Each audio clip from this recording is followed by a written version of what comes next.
Bonjour tout le monde, j'espère que vous allez bien. On se retrouve, c'est déjà décembre. C'est fou comment ça va vite, mais on est rendu à l'une de mes périodes de l'année préférées. Et aujourd'hui, j'ai décidé, encore une fois, si jamais vous avez vu ma vidéo l'année dernière, de vous parler de livres de Noël. Je ne peux pas passer à côté de cette thématique. C'est une thématique que j'adore, qui est tellement festive, rassembleuse, magique.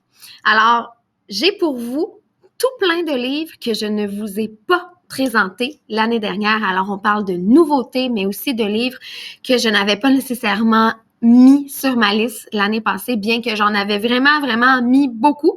D'ailleurs, si jamais vous ne l'avez pas regardé, je vous invite à aller la regarder, cette capsule, parce que ça va vous donner encore plus d'idées pour votre réseau de Noël. Donc, sans plus tarder, on va commencer parce qu'il y en a quand même quelques-uns et on va y aller avec les incontournables d'abord.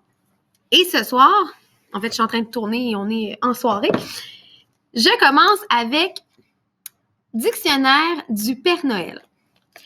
J'ai découvert ce livre-là grâce à ma collègue. Il est vraiment fantastique. Il s'agit un peu comme un abécédaire, un peu comme un dictionnaire orthographique, d'un dictionnaire dans lequel on a des mots. Et là, on s'attendrait peut-être à avoir que des mots sur le thème de Noël, mais non. Celui sur lequel je suis tombée, par exemple, en ce moment, c'est coup de soleil. Donc là, coup de soleil, mais on veut faire référence à la thématique de Noël. Alors, voici la définition du dictionnaire du Père Noël. En Espagne, il fait parfois si chaud que les reines du Père Noël refusent de tirer le traîneau. Ce sont alors des ânes qui font leur travail, mais si lentement que le Père Noël attrape de terribles coups de soleil. Donc, tout autour du mot coup de soleil, on a inventé une affaire bien farfelue. Je vous donne un autre exemple. Incognito. Incognito. Le Père Noël se promène quelquefois en ville incognito. Lorsque les passants s'arrêtent et le regardent avec insistance, il se dit que les gens ne sont pas si bêtes finalement. Donc, ce que je vous propose en classe avec ce livre-là, c'est d'aller d'abord travailler la composition de phrases. On peut travailler la phrase de base, mais comme vous l'avez vu, la phrase plus complexe avec un complément de temps, un complément de lieu, une raison, des adverbes. Donc, on peut vraiment aller travailler les phrases enrichies. Mais ce qui est encore plus le fun, c'est qu'on peut demander aux élèves de continuer la liste de mots dans le dictionnaire du Père Noël. Donc, on peut soit leur donner un mot qu'on a pris là-dedans sans leur en lire la description, évidemment, ou on peut leur demander de penser à un nouveau mot et après d'aller en inventer la description, la définition, bref, en lien avec la thématique. Donc, comment le Père Noël, finalement, expliquerait-il ce mot dans sa réalité, dans ses perceptions? Fait que ça peut être vraiment comique de créer un deuxième dictionnaire de classe, un abécédaire. Bref, ça peut vraiment être amusant. C'est sûr que c'est une activité d'écriture que je vais faire avec mes élèves. Puis, dans ma classe, on travaille beaucoup la construction de phrases, la structure de la phrase. Et chaque matin, mes élèves ont une petite tâche. Et en ce moment, on a travaillé l'enrichissement des phrases, donc aller ajouter des adverbes, des compléments, tout ça. Et on vient vraiment comme créer des phrases complexes à partir de phrases de base, donc sujet, prédicat. Et je vais tellement prendre ce livre-là comme inspiration pour les phrases de Noël dans lesquelles on va aller jouer avec le vocabulaire puis faire ça bien drôle. Donc, on commence fort aujourd'hui. Le deuxième que je vous présente, le deuxième livre, c'est un album. Et il s'agit de La Princesse de Noël. Et oui, vous avez bien lu, c'est Mariah Carey qui a écrit ce livre. Donc, la fameuse déesse elle-même de Noël nous présente un album dans lequel la petite Maria fait ses débuts. Alors, c'est une histoire toute douce, vraiment magnifique en ce qui a trait aux illustrations. Et à partir de ce bel album, on peut aller travailler la description des lieux. Il y a vraiment des belles descriptions de lieux dans cet album avec beaucoup d'adjectifs descriptifs, d'adjectifs qualitatifs. Donc, on peut aussi aller travailler ça avec les élèves, aller travailler le vocabulaire riche, les nouveaux mots parce qu'il y a des mots qu'ils vont pas nécessairement connaître. Et on peut tout simplement s'amuser à lire ce texte pour le plaisir de découvrir la petite Maria. Et ensuite, évidemment, on met met la chanson et que tout le monde connaît, même les enfants, et on fait la fête. Alors, un très, très beau texte et de magnifiques illustrations. Alors, c'est bien fun d'avoir des petits classiques comme ça qui deviennent intemporels et qu'on peut relire chaque année. En troisième, je vais vous présenter, et là, vous allez voir, ce ne sera pas à 100% Noël. L'année passée, je vous ai fait découvrir ce livre-là, Le Règne mystérieux. Je vous ai présenté ce livre-là, qui est un roman de l'Avent. Et de la manière qui est fait, c'est qu'à chaque jour, on a une petite attache à déchirer et on découvre là, une partie de l'histoire. Donc, chaque jour, c'est le même principe. Je trouve ça formidable. D'ailleurs, j'ai reçu le nouveau cette année que je vais vous présenter un peu plus tard. Mais dans le même ordre d'idée, je vous présente Contes et légendes du Nord. Donc, étant donné que ce sont pas tous les enfants qui fêtent la fête de Noël traditionnelle, soit religieuse ou avec le Père Noël et les reines de Noël et tout le tralala, ça peut être intéressant de sortir un petit peu de cette image-là et d'aller ailleurs, mais tout en restant dans la magie. Si vous êtes vraiment quelqu'un qui adore les calendriers de l'Avent et les décomptes, ben ça peut être intéressant à faire. Donc, vous avez la petite mise en situation ici. Et en fait, c'est l'histoire de Aline qui trouve un grimoire de, je vais pas dire n'importe quoi, un grimoire de légendes, un recueil de légendes du Grand Nord. Donc, ce sont des légendes, des récits norvégiens. Et chaque jour, un peu comme le règne mystérieux, on reçoit une enveloppe que l'on va ouvrir et dans laquelle on va découvrir une page du recueil. Donc, elle est trouée parce qu'à la fin, dans la boîte, il y a un petit kit pour aller assembler. Donc, toutes les pages, une fois qu'on les a toutes lues, jusqu'au 24 décembre, on reçoit la couverture, donc les couvertures pour les contes, la dernière page aussi, et un petit ruban. C'est magnifique. Je trouve ça tellement, tellement, tellement beau comme idée. Évidemment, dans la classe, ça peut vraiment devenir quelque chose d'intéressant à faire avec les élèves, tout simplement parce que c'est magique et que ça vient créer l'effervescence d'attendre, de devoir attendre au lendemain pour avoir la suite, vraiment comme dans un calendrier de l'Avent. Et en plus, ben c'est pas nécessairement Noël comme la tradition l'entend avec les reines puis les cadeaux en dessous de l'arbre. Donc on vient jumeler les deux. Puis en tout cas, moi c'est ce que j'ai décidé de faire. Je savais pas si j'allais faire un calendrier de l'Avent d'album emballé, mais quand j'ai trouvé ça à la librairie là, mon choix était fait. Ensuite de ça, je vous présente Slutch, le lutin. Si jamais vous connaissez cette série, vous savez pourquoi je l'ai mise dans mes incontournables. J'ai choisi le Pire Noël, il y en a plusieurs. Slutch, en fait, c'est un petit lutin qui travaille au pôle Nord et toutes ses aventures sont plus loufoques les unes que les autres. J'adore les illustrations. L'histoire est super le fun à lire. Ça peut être aussi quelque chose que vous laissez à la disposition de vos élèves. Le texte est bien, les mots sont comme un peu un roman graphique, là, donc dans plusieurs couleurs et grosseurs. Mais ce qui est le fun, surtout, avec ce livre-là, c'est que l'on peut utiliser une application, l'application Alaska, qui est la maison d'édition. Une fois que vous êtes entré dans Alaska, vous allez aller chercher le livre que vous avez entre les mains. Et lorsque, là, je vais vous le montrer, lorsque vous filmez la page, vous allez voir, elle va s'animer. C'est génial. C'est sûr que c'est un peu plus difficile en classe. Là, j'ai essayé de trouver la même chose pour l'ordinateur. Ça fonctionne un peu moins bien.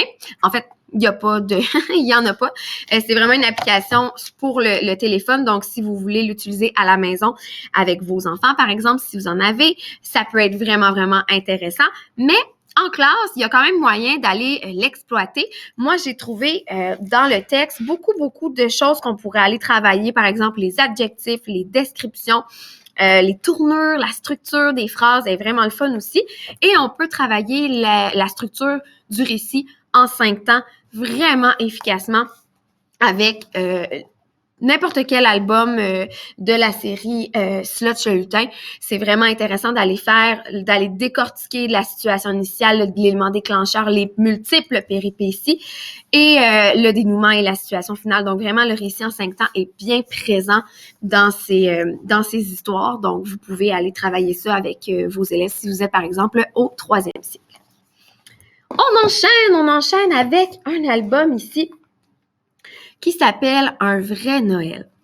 Je suis tombée sous le charme de cet album. En fait, on me l'a présenté à la librairie. C'est Émilie qui me l'a présenté avec plein de passion et elle me l'a donc fait découvrir et je suis tombée en amour avec le livre immédiatement. Et ce que je vois, donc tantôt je vous parlais du récit en 5 temps pour le Père Noël. Avec celui-là, pour les plus jeunes, le 1er, le 2e cycle, on peut aller travailler le récit en 3 temps parce qu'il y a moins de péripéties. Donc, on peut vraiment y aller avec situation initiale, déclencheur, l'ensemble, la péripétie et la fin. Donc, début, milieu, fin, plus. Et c'est aussi un album magnifique en termes d'illustration, les couleurs sont super belles, mais aussi en termes de valeur parce que, bon, on a l'histoire d'un gros ours qui, en se promenant dans la neige, se blesse aux pieds et ce sont les animaux de la forêt qui vont tenter par tous les moyens de le ramener jusqu'à chez lui parce que c'est bientôt Noël, il faut se dépêcher, on veut pas manquer Noël. Et là, ça fonctionne pas tout de suite, c'est difficile et ils vont finalement unir leurs forces pour aider l'ours à rentrer à la maison. Et ils vont célébrer ensemble. Dans le fond, ils vont aller comme se faire un petit abri de fortune parce que, bon, ça fonctionne pas comme ils veulent. Mais ils vont célébrer ensemble et ils vont se rendre compte que finalement, Noël, c'est ça. C'est d'être ensemble, de s'aider, de partager et d'avoir des beaux moments comme ça. Donc, on peut aller avoir aussi des discussions avec nos élèves sur les valeurs derrière la fête de Noël, au-delà des cadeaux. Donc, ça peut être un album multi-usage comme je les aime. Donc, c'est pour ça cette année que je vous le présente comme un incontournable. Ensuite, j'ai 24 décembre. En fait, c'est le dernier incontournable que je vous présente aujourd'hui. Celui-là, j'ai vraiment un gros coup de cœur pour cet album. C'est un album des éditions 2, donc québécois. Et là, moi, ce que je vais faire avec mes élèves, c'est que je vais leur présenter la page de garde. La première page de garde, lorsqu'on ouvre le livre, on voit les 6 animaux, sans rien, sans plus. Et je vais aussi leur présenter la dernière page de garde. Mais là, observez bien, elle n'est pas pareille. Donc, il y a quelque chose qui a changé. Chaque animal a un morceau de tissu quelconque de couleur rouge sur lui. Et je vais demander à mes élèves de me faire des prédictions et je vais leur dire, donc, dites-moi ce que vous pensez qui va se passer dans l'histoire. Donc, pourquoi au début, dans la première page de garde, ils sont tout nus et dans la dernière, ils sont vêtus d'un morceau de vêtement rouge. Donc là, les idées, les hypothèses vont surgir et on pourrait même leur faire écrire là ces hypothèses-là aux élèves. Mais moi, je vais vraiment en profiter pour leur faire la lecture et ensuite voir là l'utilité des pages de garde. Puis ça va être la première fois que je vais leur en parler précisément des pages de garde. Donc, après ça, on va pouvoir à chaque fois regarder si les pages de garde ont quelque chose de différent quand on arrive à la fin. Fait que ça peut être vraiment intéressant pour parler des différents morceaux d'un livre, là, les différentes parties d'un livre. Donc, pour le présco, pour le premier cycle, moi, je pense que ça peut être vraiment un livre lu à tous les cycles. Je vous propose de l'utiliser, entre autres, ce que je viens de vous dire, mais aussi pour parler de l'effervescence de Noël, parce qu'en fait, c'est l'histoire d'un règne du Grand Nord, pardon, qui est cousin de Rudolph. C'est le cousin de Rudolph et Rudolph, le reine au nez rouge, lui a expliqué plein de choses sur Noël avec le Père Noël et tout ça. Et donc, lui, il arrive à ses amis du pôle Nord et il dit, il faut fêter Noël, là. Ça a l'air qu'il y a toute une affaire, là, ben importante avec un monsieur avec une grosse barbe blanche qui vient nous porter des cadeaux. Ça nous prend une cheminée, ça nous prend des biscuits, ça nous prend des bonnes Noël, vite, ça nous prend un sapin, il faut faire ça. Donc là, tous les animaux vont être comme un peu perdus de, voyons de quoi tu parles, on sait pas trop, mais j'ai pas de chaussettes, mais on n'a pas de sapin, qu'est-ce qu'on fait? Et là, encore une fois, un peu comme dans un vrai Noël, ils vont unir leurs forces et ils vont travailler ensemble pour fabriquer un Noël à leur façon, évidemment, pour finalement se rendre compte que c'est un super beau Noël, qu'ils sont vraiment très heureux ensemble. Bon, là, à un moment donné, il y a un petit renard qui est pas très content, il est bougon, finalement. Il va se faire amadouer et il va leur avouer que tout ce qu'il veut, dans le fond, c'est participer puis être avec eux. Donc, on a encore une fois une belle discussion qu'on peut avoir sur les belles valeurs de Noël. Tout ça pour se rendre compte, le lendemain matin, que le Père Noël est passé et qu'il leur a laissé un petit cadeau chacun, cadeau qui sera un morceau de vêtement rouge parce que quand le Père Noël revient chez lui au final, il voit toute la belle décoration faite à la main que les animaux ont fait et il est touché, mais il n'a plus de cadeau parce qu'il vient de finir sa distribution à tous les enfants du monde, donc il va leur donner un petit morceau de vêtement et il leur laisse un mot et c'est ça qui est comique à la fin. Ils se rendent compte dans le mot laissé par le Père Noël, qu'ils sont voisins, finalement. Donc, le Père Noël leur dit « Merci d'avoir décoré ce petit bout du pôle Nord. L'année prochaine, là, venez chez moi, on va célébrer ensemble. » Et donc, à la fin, ils se rendent compte qu'ils sont voisins du Père Noël. Donc, c'est bien comique. Et je pense que ça va être super le fun à lire. Avec les élèves, on peut aller faire plein de belles discussions. Puis, on peut aussi parler, comme je vous disais, de prédiction, mais travailler aussi les phrases riches, le vocabulaire. Encore une fois, j'en ai trouvé beaucoup cette année avec lesquelles j'allais pouvoir travailler les stratégies d'écriture que j'ai enseignées à mes élèves. Donc, ceci étant dit, on passe maintenant à quelques autres ouvrages que j'ai trouvés à la librairie, que je vous nomme pas comme étant nécessairement mes incontournables parce que j'essaie toujours de me restreindre pour vous faire une liste plus réaliste. Donc là, j'en avais 6, mais j'en ai trouvé quelques-uns autres que je trouve qui seraient quand même bien... ils méritent aussi d'être mentionnés. Donc, j'y vais avec Opération Père Noël de Catherine Girard-Audet, publié chez Les Malins. Donc, c'est un roman. Et là, moi, je vous dirais, là, 2e cycle, hein, 3e, 4e année. Un beau petit roman où est-ce qu'on a deux petits cocos qui doivent sauver Noël. Donc, c'est un peu d'action, un peu de mystère. On peut travailler plein de choses avec les élèves en le faisant en lecture en feuilleton, lecture un peu interactive. On peut leur poser des questions. On lit un chapitre par jour. Donc, ça peut être super intéressant comme lecture feuilleton ou tout simplement à mettre dans la bibliothèque de la classe.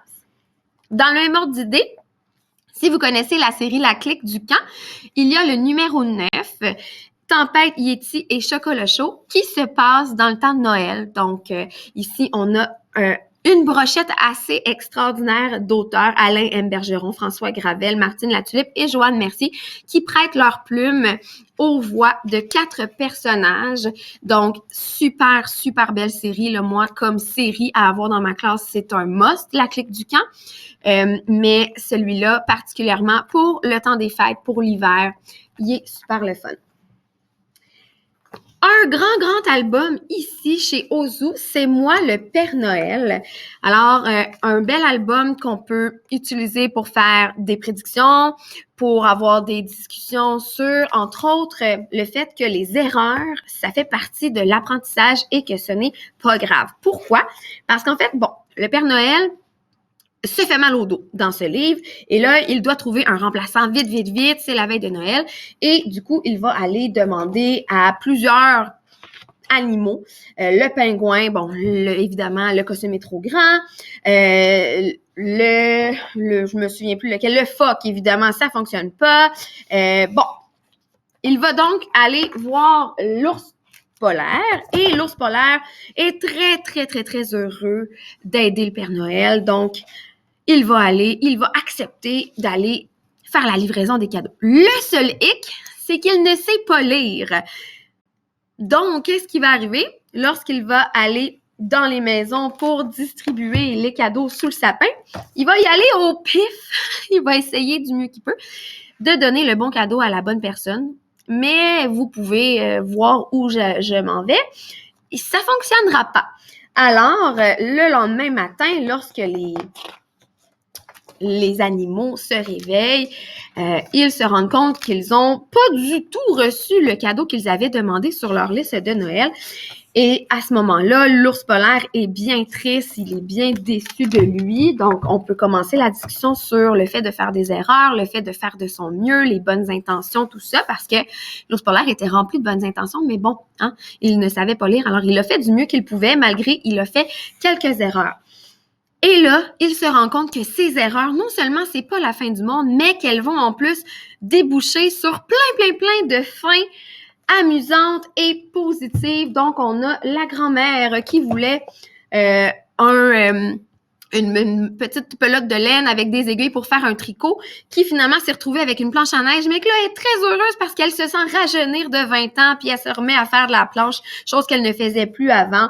Le petit lapin qui voulait des gants de boxe a reçu le kit de tricot de la grand-mère, et là, il est super heureux parce qu'il se tricote une écharpe.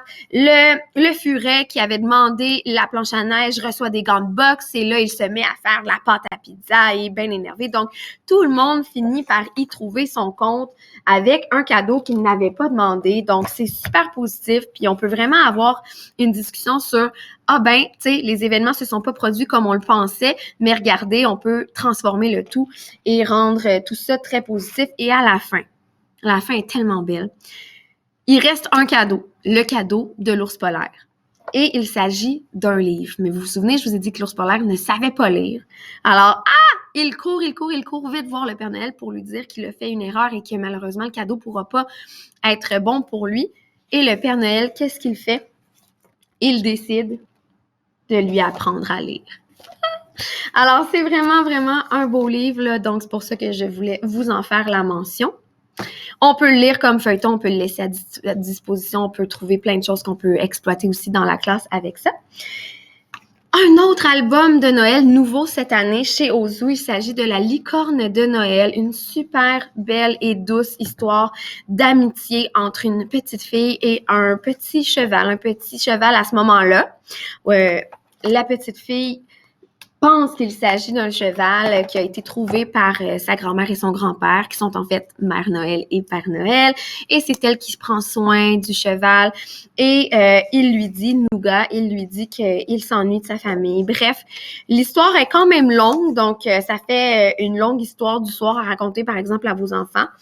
Mais tout ça pour arriver à la fin où le cheval va découvrir sa vraie identité de licorne et finalement retrouver ses parents, là. Donc, c'est une super belle histoire magique de Noël avec plein de belles valeurs, encore une fois, plein de belles illustrations. Donc, ça peut être super bien à avoir quand on a une classe de préscolaire, une classe de première, deuxième année même. Donc, voilà. Il ne m'en reste plus que 4, vraiment comme en rafale, ce que je vous montre pour terminer aujourd'hui. Donc, je reviens à celui-ci que je vous ai présenté l'année dernière. Cette année, j'ai reçu un autre livre de la même collection, donc Le mystère de Lord Noël. Donc, il s'agit encore une fois d'un roman de l'Avent. Alors, on a la petite mise en situation et on commence. Donc, c'est la même chose. On doit déchirer chacune des pages de chaque journée pour pouvoir lire l'histoire au complet, et ce, jusqu'à la fin, donc jusqu'au 24 décembre, ça se termine comme ça. Et ici, là, c'est plus une histoire de mystère et d'enquête à résoudre, donc ça peut être vraiment encore plus le fun comme roman de l'Avent parce qu'il y a du mystère et du suspense. J'ai trouvé à la librairie un livre qui est comme un mélange d'Halloween et de Noël. Donc, on pourrait le lire en novembre ou on peut le lire aussi en décembre. Un peu comme L'étrange Noël de Monsieur Jack. On n'est plus sûr si c'est un film de Noël ou un film d'Halloween. C'est un peu des deux. On a ici Citrouille et Boule de neige, publié chez Les Malins. Ça peut être un bon livre à mettre dans sa bibliothèque au 2e cycle, même en 5e année, là, début du 3e cycle. Moi, mes élèves, je sais que j'en ai plusieurs qui vont apprécier cette grosseur de caractère. Donc, c'est un livre que je vais leur laisser à leur disposition dans la bibliothèque.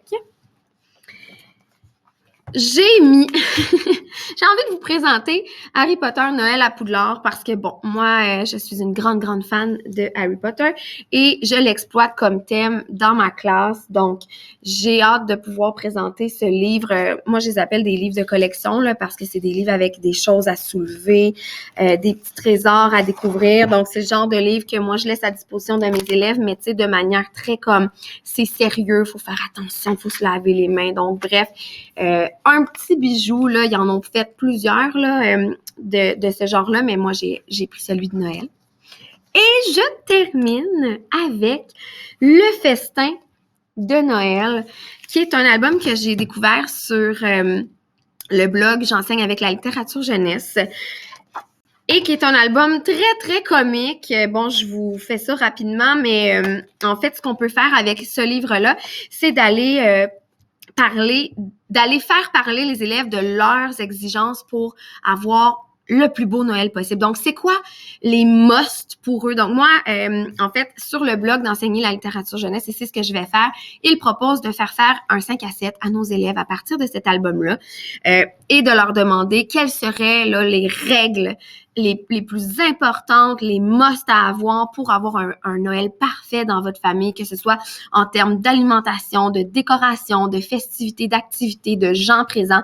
Donc, qu'est-ce qui est non négociable, qui pour vous fait en sorte que c'est un Noël parfait? Donc, ça peut être vraiment une belle écriture à faire à nos élèves parce qu'ils parlent d'eux, c'est facile d'avoir des idées et ça peut être le fun pour nous aussi d'aller le lire parce qu'on en apprend sur nos élèves, leur pratique, leur façon de célébrer ou pas cette fête.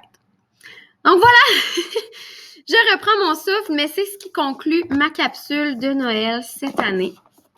J'ai déjà hâte à l'année prochaine pour découvrir d'autres livres parce qu'on n'en a jamais assez. Il en reste encore. Alors, je suis vraiment contente de pouvoir vous présenter tout ça. Et j'espère que vous avez ajouté quelques titres à votre liste. Rendez-vous sur Monnaie Pro pour créer vos listes et évidemment, aller faire un tour en librairie parce que la librairie est en mode Noël déjà. C'est super beau, les décorations et vous allez trouver toutes les petites affiches qu'ils avaient l'année passée pour vous guider dans vos choix, dans vos achats pour vous ou pour les gens que vous aimez comme cadeau. Donc, allez faire un petit tour, choisir les livres que vous avez mis sur votre liste et profiter de l'ambiance de Noël à la librairie comme d'habitude. Donc voilà, je vous souhaite à tous et à toutes un merveilleux temps des fêtes, de la douceur, de la santé, plein d'amour et on se retrouve en janvier pour une prochaine capsule d'incontournable. Bye tout le monde!